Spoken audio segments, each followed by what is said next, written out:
మాతృదేవోభవ.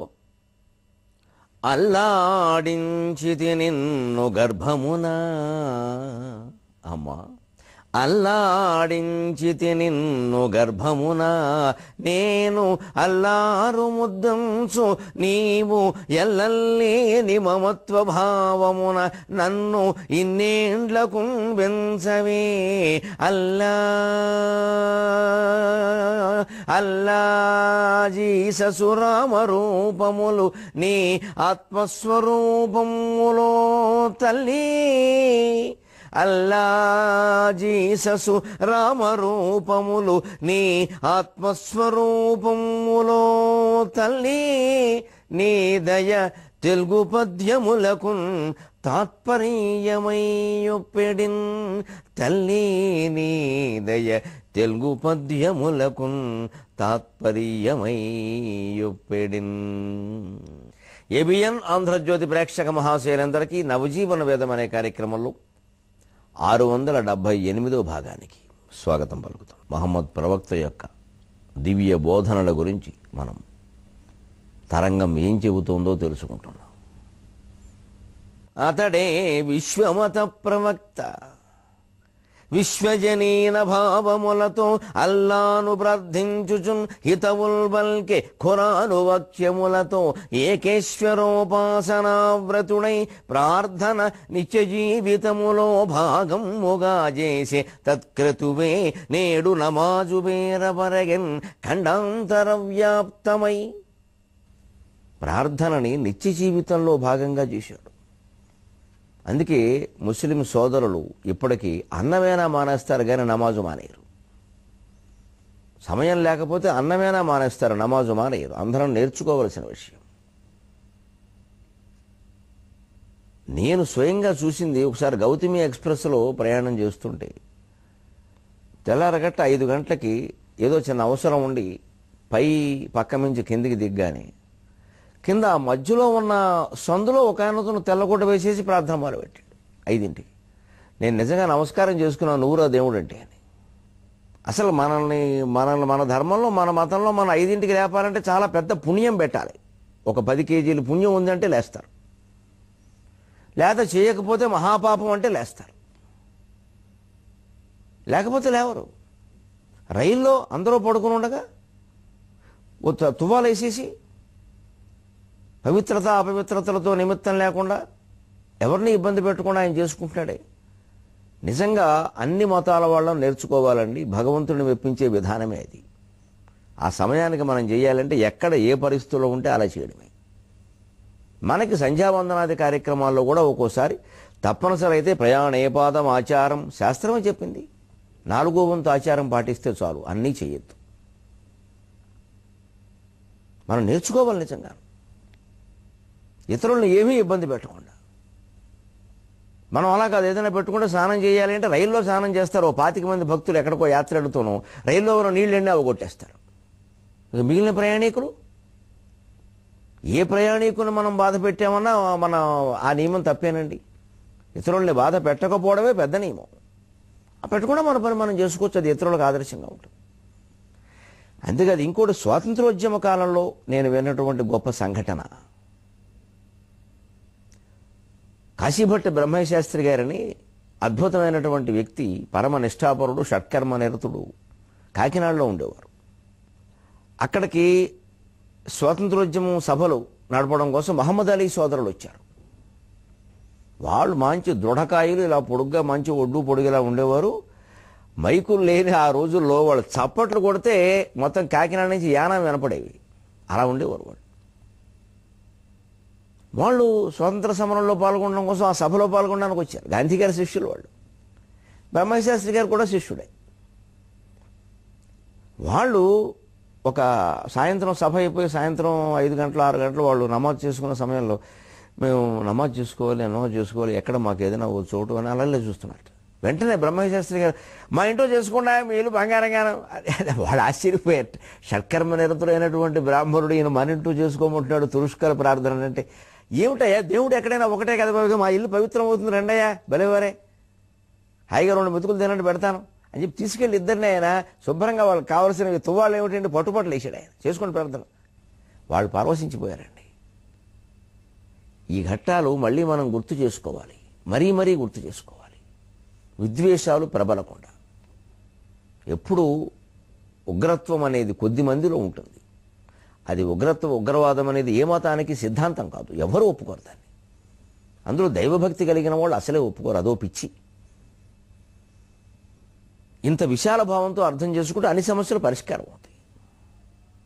అది ఇవాళ ఖండాంతర వ్యాప్తమైంది. పైగా ప్రార్థన ఆ నియమనిష్టలు అలా అట్టుపెట్టండి. అసలు జీవన విధానం అవ్యాజంబుగ సర్వమానవులు ప్రేమాలింగనం బంధుడి సేవ్యుండంచును సేవకుండనక పేచీల్మాని ప్రార్థింపుడి సవ్యంబైన విధానమందు ధనమున్ సాధింపుడి మీరు వడ్డీ వ్యాపారము మానుడి ఎనుచు నాడే బోధన చేసెగా. ఒక మంచి జీవన విధానాన్ని ఏర్పరిచాడు ప్రవక్త ఖురాన్ ద్వారా, తన ఆదర్శ జీవన విధానం ద్వారా. అవ్యాజంబుగ సర్వమానవులు ప్రేమాలింగనం వంతుడి. ఎదుటి మనిషిని కౌగులించుకోవడానికి సందేహించవద్దు. కులం పేరు మీద, వర్గం పేరు మీద, ధనం పేరు మీద, ఆచారాల పేరు మీద సాటి మనిషిని కౌగులించుకోలేకపోతున్నాము అంటే మనం మానవులం కాదనే లెక్క. అదేమిటంటే కౌగులించుకుందుకు మేము సిద్ధమే, వారు అంగీకరించాలి కదా. ఈ మాట ఎవరంటారో ఎందుకంటారో మనకు తెలుసు. ఎవరిని కౌగులించుకుందుకు సిద్ధమో వారిని కాదు. ఇస్లాం సోదరుల్లో మీరు గమనించండి, పండుగలు వస్తే వాళ్ళు ఇలా పట్టేసుకుంటారు. ఎంత ఆత్మీయతో అసలు. భుజం చుట్టూ ఇలా వీపు నిండా చేతులేసి. అవ్యాజంబుగా సర్వమానవులు ప్రేమాలింగనం పొందిన. మళ్ళీ ఇలా సరిపోదు, ఇలా ఓసారు అలా ఓసారి. చాలా సరదాగా ఉంటుంది చూస్తుంటే. నా ఆత్మీయతకి పొంగిపోతాం అసలు. సేవ్యుండంచును సేవకుండనుచు పేచీలు మాని ప్రార్థింపుడి. ప్రపంచంలో ప్రతి వాళ్ళు నేర్చుకోవాల్సిన విషయం ఇది. ప్రతి మతం వాళ్ళు. గుడి లోపల ఒకళ్ళు, గుడి మండపంలో ఒకళ్ళు, గుడి బయట ఒకళ్ళు, రోడ్డు మీద ఒకళ్ళు. మనం వర్గీకరణ చేసేస్తామండి మొత్తం. సమాజంలో మాకు అన్యాయం జరిగింది మొర్రో అన్న వాళ్ళకి వర్గీకరణ ఎంతవరకు చేయరు, కానీ ఈ వర్గీకరణ అందరూ చేసేస్తారండి. వాడిని అక్కడి నుంచి రానివ్వకండి, వీడిని ఇక్కడి నుంచి రానివ్వకండి. విచిత్రం ఏంటంటే ఒకే మత శాఖలో ఒకే ఆరాధనా విధానం ఉన్న చోట కూడా బొట్టు తేడాన్ని బట్టి వీరు అభిషేకం చేస్తారు, వారు కేవలం చెంబుతో నీళ్ళు ఇస్తారు. వారు అభిషేకం చేయడానికి వీల్లేదు. నమశివాయ. ఇంత భేదం. నేను అడిగాను ఓ చోట, నాకు కొంచెం ఆసక్తి ఉండే అడిగా తెలుసుకుందాం. స్పష్టంగా చెప్పా, వాడు పనికిరాడండి. అయ్యా మీరు వారు ఒకటే శాఖ కదండి, ఇంచుమించు బొట్టు కూడా ఇంచుమించు ఏమిటండి, కొంచెం తేడా ఉంది చూడమన్నాడు ఆయన. చూశాను, తేడా ఉంది, బొట్టులో తేడా ఉంది. అందుకే పనికిరాట. అభిషేకం వీరే చేయాలి, చెంబు వారు అందించాలి. అందించడానికే మనకు వస్తారు, అంతకుమించి దగ్గరికి రాకూడదు. పైగా ఇంకా పక్కగా చెప్పాడు, దానికి నిబంధనలు ఉన్నాయండి, ఖచ్చితంగా అక్కడ ఆపేస్తామన్నారు. ఇంకెందుకండి దేవుడు కూడా అక్కడే ఆగిపోతాడు. వారిని వీరు ఎక్కడ ఆపారు, దేవుడు ఇంకా ముందే ఆగిపోతాడు. ఎవరితోనూ పోలుస్తున్నాను అనుకోవద్దన్నది. మంచి ఎక్కడున్నా గ్రహించమన్నారు, గ్రహించాలి మనం అంతే. బలాదపి సుఖాదపి చ యుక్తియుక్త వచః గ్రాహ్యం. హిందూ ధర్మం నుంచి కూడా ఇతరులు గ్రహించాల్సిన మంచి విషయాలు చాలా ఉన్నాయి. మనం చాలాసార్లు చెప్పుకుంటున్నాం. సాగర ఘోష కవికి ఎటువంటి పక్షపాతము లేదు, తన తల్లి పాదాల సాక్షిగా, సరస్వతీదేవి పాదాల సాక్షిగా. ఇది సముద్రం మాట్లాడుతుంది, ఒక వ్యక్తి మాట్లాడటం లేదు. సముద్రానికి పక్షపాతాలు ఉండవు.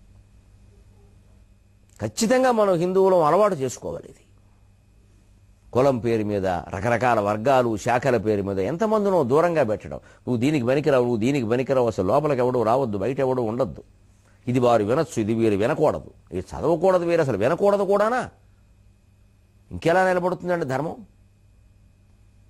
ఇక ఇవన్నీ రకరకాలుగా తిరుగుబాట్లు, విమర్శలు అయిపోయినాయి. మరి ఇంత చేసి వీరు చదివి విని ఏం వంట పట్టించుకున్నారో అర్థం కాదు. వీరు సంకుచితంగానే ఆలోచిస్తున్నారు. సేవ్యుండంచును సేవకుండనుచు పేచీలు మాని ప్రార్థింపడి. నిజంగా నమాజ్ జరుగుతుంటే మీరు గమనించాలి, కలెక్టర్ లేదు, కండక్టర్ లేదు, కాఫీ హోటల్లో కప్పులు గడిగేవాళ్ళు లేదు, అందరూ పక్కన కూర్చొని ప్రార్థన చేయవలసిందే.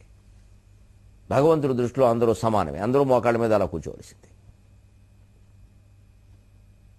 సవ్యంబైన విధానమందు మీరు ధనమును సాధింపుడు. ఇది చాలా ముఖ్యమైన విషయం. అక్రమ సంపాదనకి ఖురాన్ కానీ ఇస్లాం కానీ అంగీకరించదు. ఆ మాటకు వస్తే ఏ వేదం అంగీకరిస్తుంది, ఏ శాస్త్రం అంగీకరిస్తుంది, ఏ బైబిల్ అంగీకరిస్తుంది?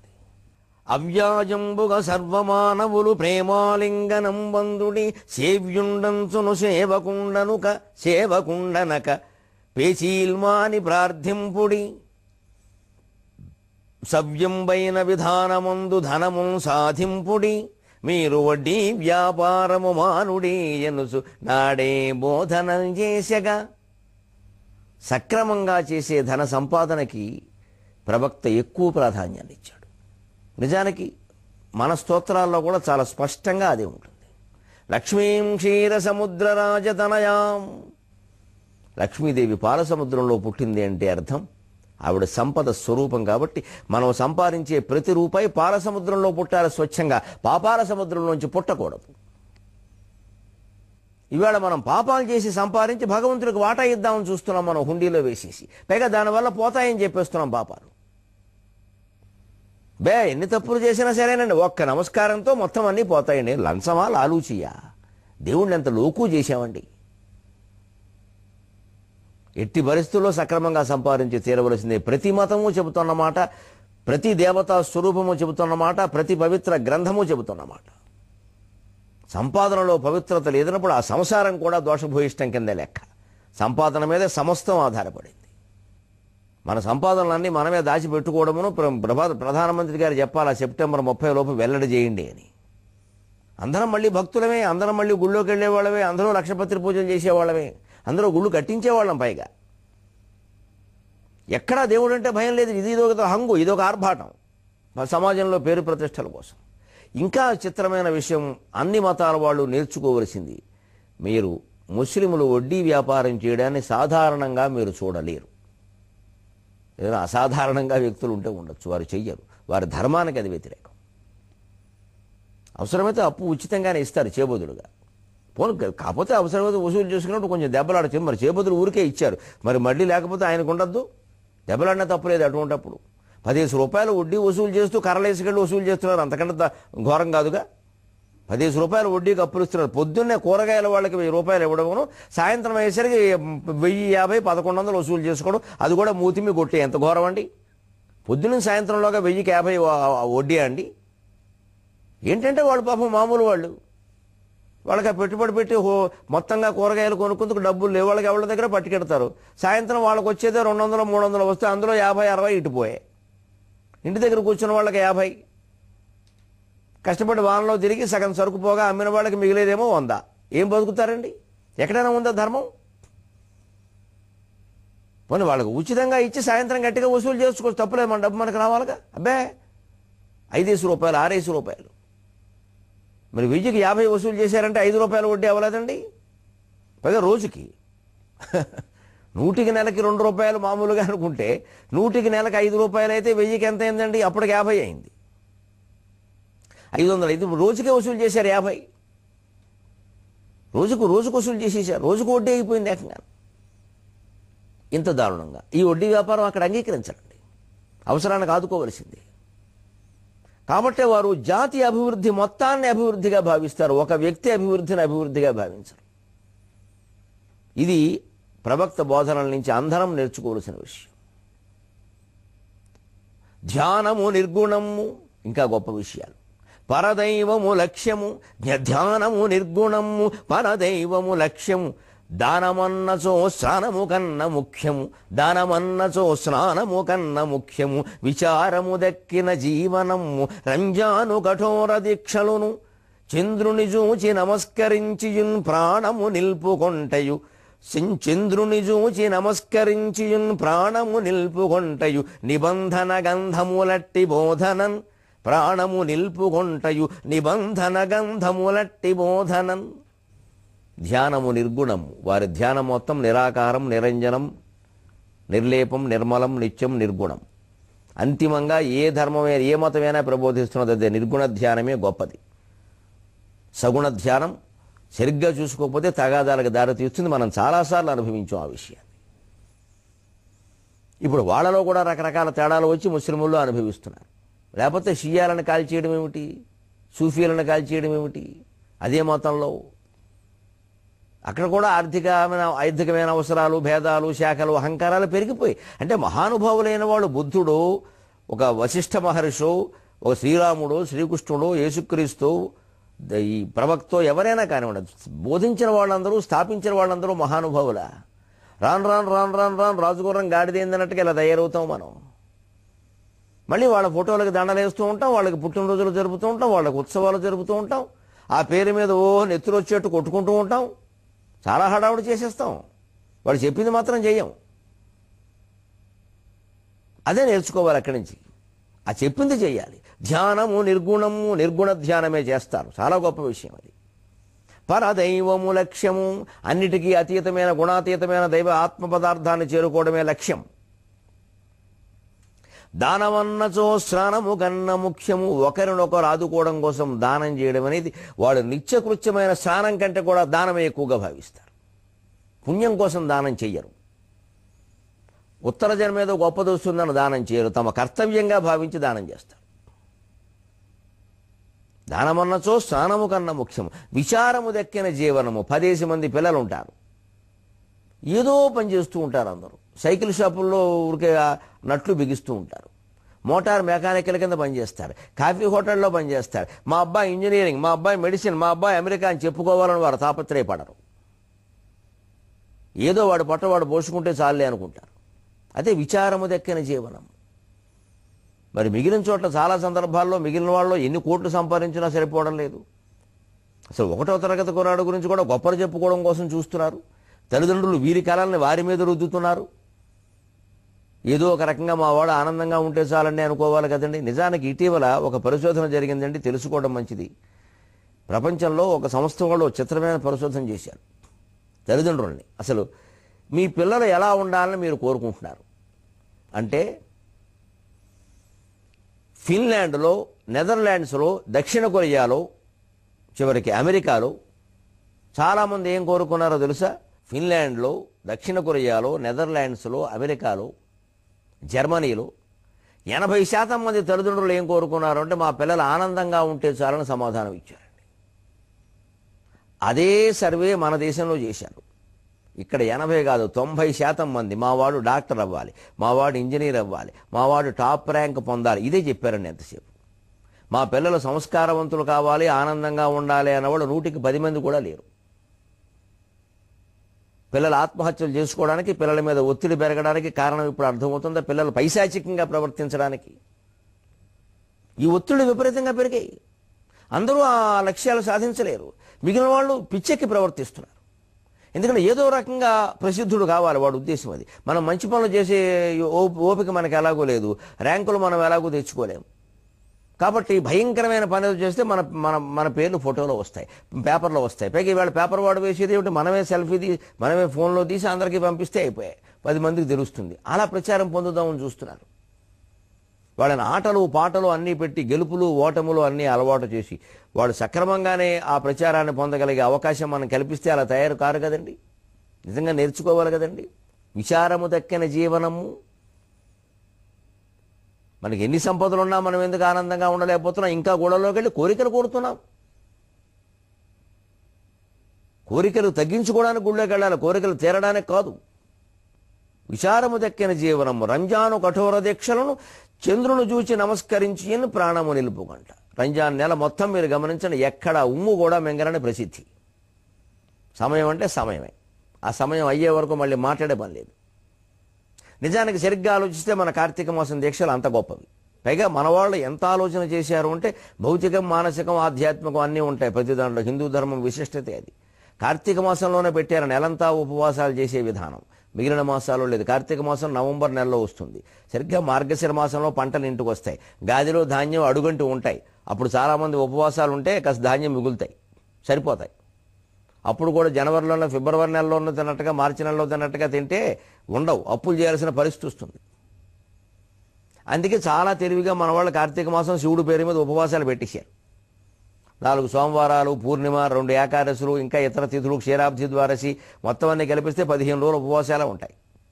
15 రోజుల పాటు మొత్తం హిందువులందరూ దేశంలో ఉపవాసాలు చేస్తే ధాన్యానికి కొదవే ఉండదండి.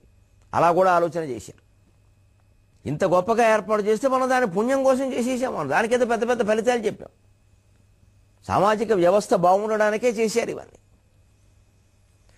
పెద్ద పెద్ద వాళ్ళ ఫలితాలు కూడా ఎందుకు చెబుతారు? అలా అంటే చేస్తారు కదా అంటే దానికోసం చూస్తున్నారు. ఇది మానేసేసారు. అసలు ఏమిటనేది అర్థం కాకుండా పోయింది.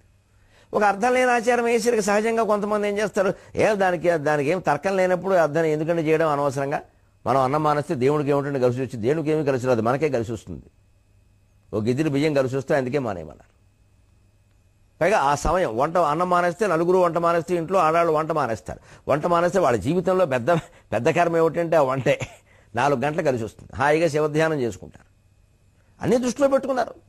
మరి అదే మనం కార్తీక మాసాన్ని రంజాన్గా భావించి చేయించినాయి నెలంతా. అలాగే నక్తాలు చేసేవాళ్ళు ఎప్పటికున్నారు కొందరు. అది మొత్తం అందరి చేత మనం జరిపించలేకపోతున్నాం. ఆ క్రమశిక్షణ లేదు, ఎవడు స్వార్థం వాడిది. అందుకే నిజంగా నేర్చుకోవాల్సిన విషయాలు. చంద్రుడు చూసి నమస్కారం చేస్తారు. పైగా ఆ మత గురువులు చెబుతారు, ఎప్పుడు చంద్రుడు కనపడ్డాడు ఆ ప్రకారమే అందరూ పాటించవలసింది. ఇవి నిబంధన గంధములట్టి బోధన. నిబంధనే కానీ గంధం, మంచి గంధం రాసినట్టు ఆనందంగా ఉంటుంది. మన జీవితమే బాగుంటుంది. జీవితమందు గొప్ప క్రమశిక్షణ నేర్పినదామతమ్ము, రాజీవము కన్ను విప్పి సరసీముఖమందు చేయించుదాక అల్లా వరి వస్యజేయుట, స్వలాభము కాక స్వజాతి లాభమే భావమునందు నించుట, ప్రభావము చూపిన బట్టి బోధలన్. ఆయన బోధనలు ఎంత ప్రభావాన్ని చూపించాయి జాతి మీద, అవి మానవ జాతిని ఎంత ఆదర్శ మార్గంలో నడిపించాయి అంటే జీవితంలో గొప్ప క్రమశిక్షణ నేర్పింది ఆ మతం. ఖచ్చితంగా ఎన్నింటికి నమాజ్ అంటే అన్నింటికే సమయంలో తేడా రాదు. ఎక్కడ ఉంటే అక్కడే, ఎలా ఉంటే అలాగే, ఎలా వీలైతే అలాగే. రిక్షా తొక్కేవాడు రిక్షా తొక్కడం ఆపేసి రోడ్డు పక్కకి వెళ్ళిపోయి గుడ్డేసేస్తాడంతే. నిజంగా అతను చూస్తే మనకు కూడా దండం పెట్టాలనిపిస్తుంది ఆ సమయంలో. మనం ఎన్నో లౌకిక కార్యాలు చేయడం కోసం దైవ ప్రార్థన, సంధ్యావందనాదులు సహా మానేస్తాం హాయిగా. పైగా దానికి శాస్త్రాలు మనమే పుట్టిస్తాం. ఇలా కాదండి అలా చేయించండి, అలా కాదండి ఇలా చేయించండి, మొత్తం ఇవన్నీ ఎగ్గొట్టడానికి. ఒకవాడు చేస్తేనేమో ఇంకా దాని ఆచారాలతో బాగా ముడిపెట్టేసేసి ఎవడూ చేయలేనంత శాదస్తంగా చెప్పడం దాన్ని, సాధ్యం కాకుండా. అసలు మొత్తం ఈ అన్నిటి వెనకాల తత్వం కాసేపు మనస్సుని భగవంతుడి మీద పెట్టడం, దాని ఉద్దేశం అది. భౌతికంగా శుభ్రత, త్యాగం, స్వార్థరాహిత్యం, ఈ విషయాలు అది దృష్టిలో పెట్టుకుంటే ఆ ఉద్దేశం ఎప్పుడూ మర్చిపోకుండా ఉంటే ఆ ఆచారాన్ని ఎంతవరకు పాటించాలో, ఆ సమయాన్ని ఎలా వినియోగం చేసుకోవాలో, జీవితంలో అభివృద్ధి ఎలా సాధించాలో అన్నీ అదే నేర్పుతుంది. జీవితమందు గొప్ప క్రమశిక్షణ నేర్పినదా మతం, రాజీవము కన్ను విప్పి సరసీముఖమందు చేయించుదాకా. పొద్దునుంచి రాత్రి వరకు అనడానికి ఇది ఒక కవితామయమైన ప్రయోగం. పద్మం వికసించి మళ్ళీ ముడుచుకునే వరకు రాజీవము అంటే పద్మం. సరసీముఖమందు చేయించుదాకా, మళ్ళీ సరస్సులో అలా నిద్రపోయే వరకు, ముడుచుకునే వరకు, అంటే పొద్దున్నుంచి రాత్రి వరకు. అల్లా వరివస్సి చేయడు. దేవుడికి ఏ రకంగా సేవ చేయగలం, దేవుడి పేరు మీద సమాజానికి ఏ రకంగా సేవ చేయగలం. పైగా వారిలో ఒక మంచి సంప్రదాయం, స్వలాభము కంటే స్వజాతి లాభమే భావమునందు నించుట. ఒక్కరికి ఏదైనా జరిగితే 100 మంది వస్తారు రోడ్డు మీదకి, మావాడికి ఏం జరిగిందంటాం. ఆ ఐకమత్యం వారిలో చెప్పుకోవలసిన విషయం. ఏదైనా తేడా వచ్చినా మాలో మేము నిర్ణయించుకుంటాం, మీరెవరు మాట్లాడడానికంటారు. ప్రభుత్వాన్నే కల్పించుకోనివ్వరు, అంత ఐకమత్యం ఉంది. అంటే స్వలాభం కంటే స్వజాతి లాభం. వారు కూడా ఆ భావాన్ని భారతదేశం అంత విశాల స్థాయికి పెంచుకోగలగాలి. ముస్లిం సోదరులకు నా విజ్ఞప్తి. జాతి అంటే ముస్లిం జాతి, హిందూ జాతి, క్రైస్తవ జాతి, నాస్తిక జాతి కాదు, భారత జాతి. మన లాభం కంటే భారత జాతి లాభమే ముఖ్యమో అనుకుంటే అన్ని సమస్యలు పరిష్కారం అయిపోతాయండి. వారైనా పెంచుకోవలసిందిదే. మళ్ళీ వారి ప్రవక్త కూడా వారి లాభం అంటే ఆ ప్రవక్తని పెంచుకునేవాళ్ళు, ఆ నమాజు పాటించే వాళ్ళ వర్గం అని కాదు. ఇక్కడ మొత్తం మానవ జాతి. మనం ఒక దేశంలో ఉంటున్నాం, దానికి ఒక రాజ్యాంగం ఉంది, చట్టం ఉంది, దానికి మనం గౌరవించాలి. మా చట్టాలు మావి, మా రాజ్యాంగం మావి అంటే ఒక దేశంలో ఎలా ఉంటారండి? ఒక దేశంలో 2 చట్టాలు ఉంటాయా? ఒక దేశంలో 2 రాజ్యాంగాలు ఉంటాయి. అదే కదా ఇతర వర్గాలతో విభేదాలు తెచ్చిపెడుతున్నది. ముస్లిం సోదరులైనా ఆలోచించాల్సిన విషయం. ఒక దేశంలో ఉన్నప్పుడు అందరం ఒక చట్టం ఎందుకు నిర్మాణం చేసుకోలేకపోతున్నాం? అంటే మనం పెట్టుకున్నటువంటి మతాచారాలు కొన్ని మన మనస్సుకు బాగా కమ్మేసేయి, బాగా మట్టి పట్టినట్టు పెట్టేసేయి. అందులో మన స్వార్థం ఉంది. మరి అక్కడ వైశాల్యం తగ్గిపోయింది. మరి అది ప్రవక్త చెప్పిన దానికి వ్యతిరేకమే, ఖురాన్ చెప్పిన దానికి వ్యతిరేకమే. ఖురాన్ ఇలా చెప్పదే. ఖురాన్ అయినా, బైబిల్ అయినా, భగవద్గీత అయినా, వేదములైనా విశ్వమంతా ఒకటే అని చెబుతే కానీ ఒక వర్గం ప్రయోజనం కోసం మాట్లాడవండి. అలా మాట్లాడితే అవి పవిత్ర గ్రంథాలు ఎలా అవుతాయి? దైవ గ్రంథాలు ఎలా అవుతాయి? ఏదైనా ఫిజిక్స్ పుస్తకమా, కెమిస్ట్రీ పుస్తకమా? కెమిస్ట్రీ ఖురాన్ అన్నా, భగవద్గీత అన్నా. అది ఒక సబ్జెక్టు గురించి కదా, అందరి శ్రేయస్సు. జీవితమందు గొప్ప క్రమశిక్షణ నేర్పిన దామతమ్ము రాజీవము కన్ను విప్పి సరసీముఖమందు చేయించుదాక అల్లావరి వచ్చి చేయుట స్వలాభము కంటే స్వజాతి లాభమే భావమునందు నెంచుట ప్రభావము చూపిన వట్టి బోధలను. అవన్నీ ఆయన బోధనల్లో ప్రభావాన్ని చూపించి, ఈ బోధనలు ఇలాగే ఉంటాయా, కాలక్రమంలో మారతాయా, ఎలా ఉంటాయో 23:30 గంటల్లో మనం తెలుసుకుందాం. అంతవరకు తెలుగు ఎక్కువగా వాడదాం, నీళ్లు తక్కువగా వాడదాం. సెలవు.